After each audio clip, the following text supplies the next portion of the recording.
Welcome to the number one friendship podcast in the country. I'm Aaron Cairo. I'm Matt Ritter. We are the Friendship Guys. We help you make and maintain friendships that last. Matt, we go back to second grade. Long time. When you're describing something that happened in, let's say, 2005, 6, 7, 8, what do you refer to that time period as? The aughts. You say the aughts? Yeah. What do you say? I said the aughts too, but I thought you were going to give me an argument against it. Well, I don't even know what the other option would People be. say early 2000s, which doesn't make any sense. Early 2000s. Well, Doesn't I make guess sense. if it was 2002, you could Right. maybe do that. But for 2008, that doesn't feel right. So, do you remember in the mid aughts?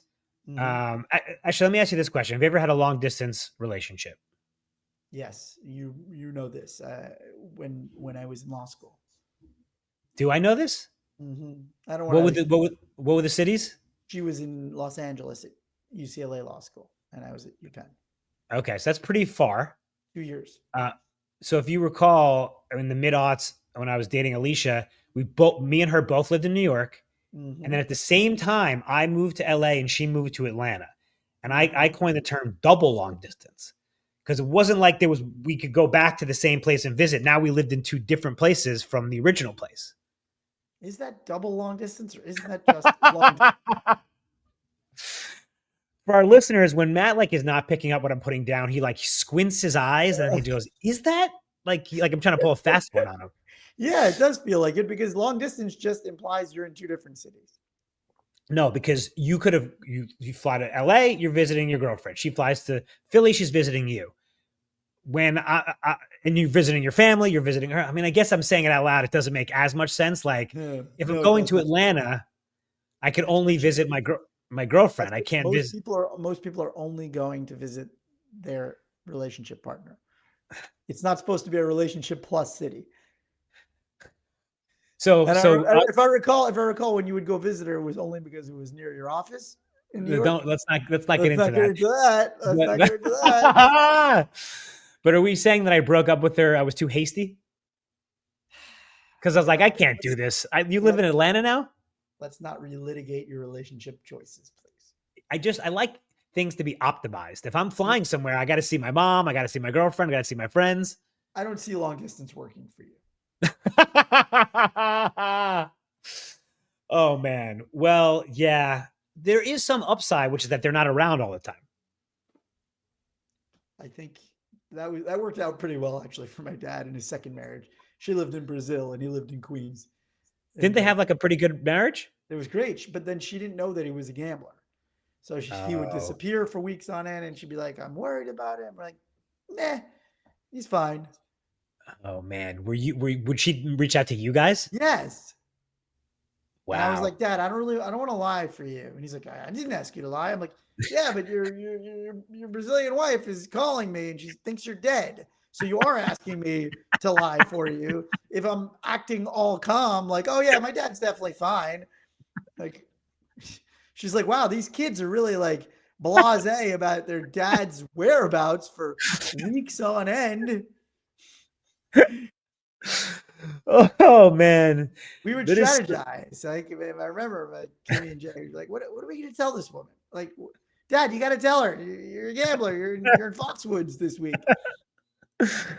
Oh, your imitation of your dad saying, "I didn't ask you to lie for me." It's just Izzy. What a legend. What a Yeah, legend. legend. But yes, so long distance work for him. But I think, yeah, I think it's better to be in the same city as your relationship partner. I think it's ideal. I agree. And then, and Matt, in our pod, we have done a few social fitness tests where we go through the different rubrics of friendship, and you kind of rate how it's going. And one of those is proximity, which is, do you have friends who live nearby? Because it's important to have people that you can hang out with, who can pop in your case, you can literally touch, hug, handshake. Got to get your hands on the man But we actually have not or woman. ever talked about the opposite, which is long distance friendships, which now that everyone moves around so much is becoming more and more common. any sort of so I want to talk about some tips for long distance friendships, but any just sort of overalls on the importance or the pitfalls, things like that. Yeah. So on the pro side, I love going to another city and having a friend there, like a true friend. I think it's Hmm. the best when you have people in all these different cities or all over the world. Like when you travel and you go somewhere and you actually have a friend to show you around, that there's nothing better than that. That's one pro. Two is, you know, obviously we talk about proximity being important, but you shouldn't let a friendship fall by the wayside because lack of proximity, right? Just because somebody moves away doesn't mean the friendship should be over. It is going to have to change, but it doesn't mean it's going to be over. And you never know where you're going to be in life, too. I mean, Seasons. you may, yeah, seasons. You may move back. Move back. You just don't know how it's going to shake out. And I think it's also beneficial um, in some ways for people who aren't in the same city to be a sounding board for you because they're maybe a little more objective about things if they're not Mm. in the muck with you every single day. There's nothing that Matt loves more than an objective sounding board. He loves those. I He do loves it. I do like a good sounding board. I got a lot of sounding boards. OSBs. It's Oh actually important to have an OSB in your life. yeah. And so I think on some level they long distance people get to be a good OSB. So, Self Magazine, which to be honest, I didn't know still existed, has a great article on tips for optimizing your long distance friendships. I wanted to talk to you about a few of them, Matt, and kind of get your take. Yeah. One of them is, or the first one is sort of is aligning your communication habits, which is like, let's make sure you're on the same page, like your dad and his wife. Are we going to talk every day? Is this going to be a weekly thing? Is it going to be sporadic? Is it going to be often? So you're not like, where the hell is my friend? I like that. Um, the another one is getting a little bit more creative. A little bit. We've talked about pebbling before on the pod, which is that yes, text calls, emails are good, but you could also send memes. You can do FaceTimes. It doesn't necessarily have to be a regularly scheduled call. I like that too. I was gonna say, Okay. no, these are all good. It just hit me that I struggle sometimes with long distance friendships. The longer you go without talking to them, the harder it becomes. I mean, that's how it is for all friendships, but I Yeah. think doubly so for somebody you're not going to run into to like grease the wheels for that convo. Like, there's nothing that's going to grease the wheels easier for you to get back into that convo. I find it very challenging to reignite. We talk about reigniting friendships. I find the long distance ones the hardest to reignite. So I'm curious if they had any tips on their list. Yeah. I mean, Matt, you've always said the longer you go without contact, the harder it is to send that first text again. Exponentially. Yeah. Yeah. What does exponentially mean? It doesn't go up by a factor of one. It goes up by a factor of multiples, All right. right? I'll So buy it. it's not twice as the next day. It's twice as hard. The day after that, it's four times as hard. The next day after Right. that, 16 times as hard. Next day, exponents like the square of it. So the Yeah. next Okay. after that is whatever 16 times 16. So we're saying after 5 days, it's a billion times harder Right. to I think check. that's what I'm saying. I think that's right. I think that is right. No, after 5 years, it's like a billion times harder to text or call a friend who lives in another city. So this next one actually really resonates with me because I have a few friends in Israel I WhatsApp with who like I may never it may be years until I see them, and the article says be specific with your check-ins. If you just say like my friend literally just texted me how's life, which is nice. That's not you know diss it, but it's like well I haven't responded yet because like what do I say? I got to think about it. So it's more like how did that big project you were working on go? Anything like particularly exciting happen? Have you traveled recently? You know what I like? Not like, but I find it funny that because we have earthquakes here, that's always when I get my long distance check ins, Oh yeah. Ooh, how about right? this for a hat? Don't you always get people who are like, hey, How you doing? I saw there was a fire or an earthquake. Right. Because of Right. natural disasters, we get a lot of check-ins here. So regional stuff could be good, like, oh, Super Bowl was just there, or a windstorm just hit, or a tornado just hit, or the rodeo. I saw the rodeo was in your town. Could there be a natural disaster hack where if someone is within, let's say, 200 miles of a natural disaster, you can throw a check in as an excuse? It's a great idea. Heard that helicopter went down. Like, are you okay? It's like, I live in Connecticut. The natural disaster check-in. Like, even though you know they're fine. That's right, because I actually think most of the time when people are doing it, they know I'm fine. Right. I actually Right. think it's just a way of saying I value our friendship. Yeah. That's it.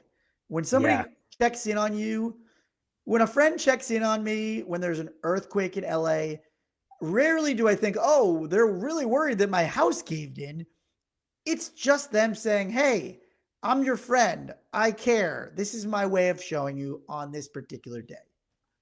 Yeah. That's totally true. Like when the fires happened and thankfully I wasn't in danger, but a lot of people are like, are you okay? Did you evacuate? I'm like, no, you know I didn't evacuate, but I Right. appreciate it anyway. And that's the proper response. A lot of times people are like, what are you, stupid? I'm nowhere near it. It's like, I know that you're not near it. I'm just doing it because I want you to know I care about you. What about the left field ones when you get a text from like someone who's like not even a friend? Well, so that's why I think the specificity thing you just said is important because I'm a little confused when that happens sometimes. I'm thrown for a loop when somebody's just like, hey, how are you? That I'm not that close with that lives in another city. I'm like, okay, I'm fine. Like, can I help Oh, you with no, no, no, something? no. I meant a natural disaster check-in. Oh, no, that's good. I'm happy if it's somebody who's, remote. Anybody who checks in, I think that's nice. I'm saying like Really? the random check-ins from people without specificity, I'm a little confused about. Oh, well, that's what we call a Londi, which is when you ask something super vague and you're like, I don't know how to respond to this because I don't know what you want. Pulling the laundry. But when it's somebody I'm close with, it doesn't matter. When it's somebody I'm not close with that lives in another city that I'm like, we're loose. I'm like, oh, I had this happen. I think I told you this.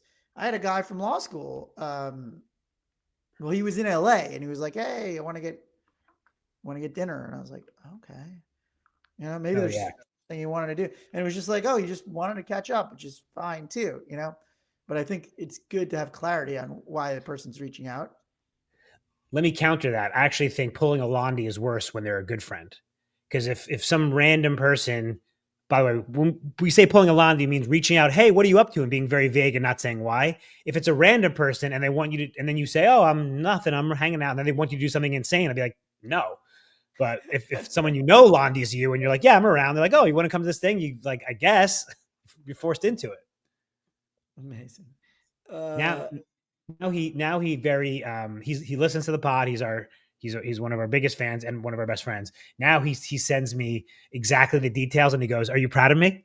oh, there you go. There you go. I like it. He's the best. Progress. Um, Uh, what else is on the list? so adapting old routines to match new distance. So let's say every Friday we would grab a beer and watch the game. When we were together, okay, maybe we watch the game on FaceTime or Zoom and grab a beer. If we used to do book club, Matt's he's grimacing. He doesn't like it. Yeah, I think those aren't realistic. So again, you know me, I'm just like, what can we realistically do on a regular basis? And I think people tried this during COVID, where they had the Zooms. I just don't see men specifically getting on a weekly Friday Zoom watching basketball separately with their buddy. Just that specific, like Yeah, I mean, I yes, just that's I, right. I just want to be like to our listeners, guys. Here's what you can do that's within the realm of like realistic, consistent behavior that would maintain a long distance friendship. I just don't think it's zooming while Duke is on each end. I mean, I would say it would be more like you and I would always go to Pearl Jam concerts together. Now we live in different cities. They just Right. released an album. Let's both listen to it and talk about it. I like Not that. together. Yeah. Yeah. Okay. All right. All right. I'm working. I'm working the body. I'm working the body. And the next one is exactly what you're saying, Matt. New ways to keep the relationship exciting. So creating new ideas that, you didn't do when you were together, but you can do now. I like that. I mean, but what, Well, as I said, what like this is Self Magazine. So the example is create a shared Pinterest board. right again, right? This is what I'm saying. These are not our people. Um, but this one is, I think you're gonna definitely love, which is don't forget to let them know how much they mean to you.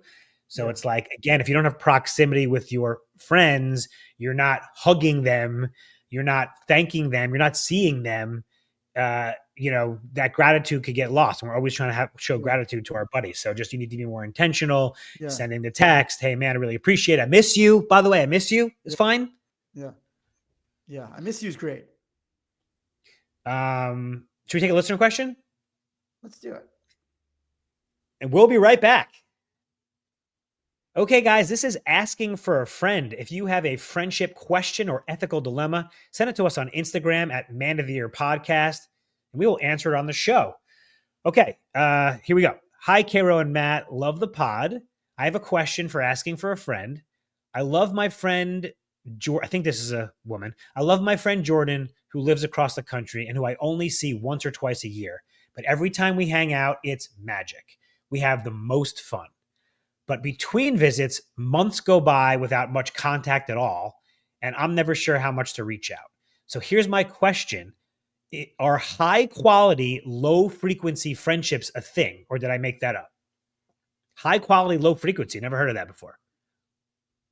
I like how she termed that.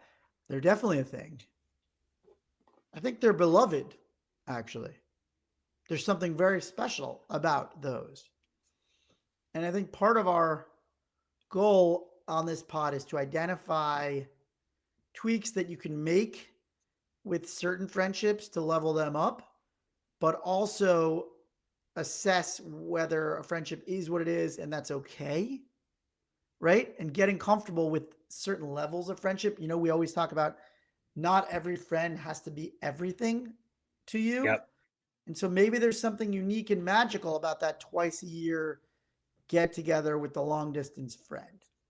Now, if you're longing for more and you want more and the other person wants more, right? I mean, if there's a reciprocity to the desire for more time together, then yeah, you got to start planning, right? And that doesn't maybe mean that you have to get together more than twice a year because maybe it's not practical, but you need something to keep you connected. And maybe it's just quarterly. So I think that she's more saying, I only see her once or twice a year. And in between those seeing, we don't even talk. Right. I think she sounds like you need the connective tissue. You want that connective tissue to be there the rest of the year. I think like the first tip we just read, which was align your communication habits being the same. So they're not on the same page Right. of how Well, we often we're don't going to even talk. know. We don't even know what the other friend wants. Right. So I think considering you do see each other once or twice a year, we always say friends aren't mind readers. You could say, hey, like we should do a weekly call. Like, or no? No, I was gonna say I Yeah. think you're right, but we're skipping a little step, which is like that's aggressive. Like Oh, a okay. weekly call is aggressive from like somebody you only see twice a year, right? I think it's like let's get something on the calendar for next month, so we're not so it's not so we don't have so much catching up to do. Right. But it's also like, well, you're talking about getting something on the calendar IRL? No, just a call. But if it's like Right. I don't know, is Right. weekly like going from hey I see this person twice a year to going to we're gonna have weekly calls. That feels like a leap. Matt, do you have any friends in your life who are, quote, bad texters? Like they don't respond to your text. You can't get them on the text. Nobody in my inner circle that I care about. Right. And then like a couple people where I'm just like, you send a text and it's just a black hole. Sometimes they respond, sometimes they don't. Yeah, that feels icky to me, and I think I've cut a lot of that out of my life. But they'll claim that it's not like toxic behavior. That's just like, oh, Yeah, I don't use my phone. I'm not on my phone. I don't. and that's fine if they view it that way. But I have Right. a sort of parameters, right? You and I have talked about this a lot on the pod. A lot of this is about self love and your own health, right? Your friendships have to be a reflection of what you want them to be, not just what the other person wants them to be. Right. Right. Because it just seems like I mean, also nowadays texting is how we communicate. You know, it's like if Right. you don't text someone, how do you? Right. Right. I mean, you're ignoring me. You're, you know, like you're completely ignoring me. But you are messaging. By you not text messaging, you're messaging. You think you're saying nothing, you're saying a lot. You're saying, If you're I not don't value this friendship. You're saying, right, I don't really need you in my life. You can come and go. I can come and go, and that's fine. And when I, pop up, I expect you to respond to my text, probably. right, right, yeah. I mean, it just feels like if you're seeing a long distance friend once or twice a year, and you guys have the best freaking time ever, it is odd if you're not texting in between. Yeah, at all, it is odd. Like, what are you, just some weird one night friend stand from Thailand? Well, we did recently have an episode about 24-hour friends. Yeah, right. But these are not 20. These are people that are clearly are friends that have repeated, twice a year get togethers. That's a lot. What if we take the other person's point of view, which is that like they like a tactile IRL friendship, Yeah, and like they don't want to be texting right. all day with their buddies. Right. So it's like, okay, do you want to take another trip a year? Should we up it? Right. Should we do a mini trip, day trip? Well, they not live in the same city, so it's Right. hard. It's all or nothing. It sounds like this other person likes the all or nothing nature of it. Yeah. The on This other off. person, They like the on off switch. Some people like the on off switch for this long distance friendship. is it possible that when they hang out, it's like so intense that they feel like they need a break? Could be. They're running hot and heavy. Yeah. I got to be honest, my law school friends, we don't communicate that frequently. We're not Okay. consistent about our text chains. And when we see each other, it's a hell of a time. Is it one cohesive text group or I have multiple? four guys, but two live in Florida, one lived in New York. And is there a name? No, we haven't ritualized it. Okay. So you have this. So basically, you're describing exactly what we're Yeah. talking about. And we see each other very infrequently. We were talking about getting a regular thing going. I'm supposed to go to the reunion, but just baby stuff. What's it like practicing law in Florida? I mean, it's the fourth biggest state in the country. I mean, Yeah. what is the question? I mean, there's a lot of Latin America like legal influence. I would say they do a lot of LATAM work. Let me rephrase that. What's it like living in Florida? I can't imagine it. I mean, a lot of people like it. You got the Yeah. rain in the afternoon. You got Is the that what humidity. happens? Yeah, it rains a lot. There's humidity. Ugh, I haven't been to Miami in a long time, and I like Miami, but just Yeah, Miami's a great city. Really fun. yeah. Okay, so do you feel like you haven't talked to your law school crew in a while, and it bothers you? I wouldn't say it bothers me, but I'm just saying we don't have a consistent communication. Right. And it feels like that's kind of okay with everybody super busy. Right. We're Right. not in the same city, so it doesn't feel like it's needed.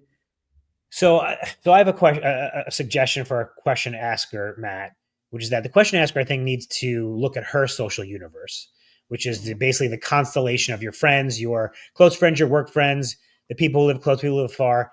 You might be missing some friends who live near you, and that is manifesting itself of like, why isn't my friend Jordan texting me? Well, if you had 5 friends who you were going out with in real life, you probably wouldn't matter. And maybe that's There's what's a going on lot with of the other truth. girl. That is a Maybe lot that's of what's truth going. to that. Yeah. If you're harping on why isn't this person who lives in Seattle not texting me regularly, that could be a flaw in your overall social universe. And isn't there something that like I don't know if you this was like back in the day like Griff, our friend Griff from what's the name Country Club Adjacent. Like Yeah. you're trying to buy from a store that doesn't have what you're offering. You know what I'm talking about?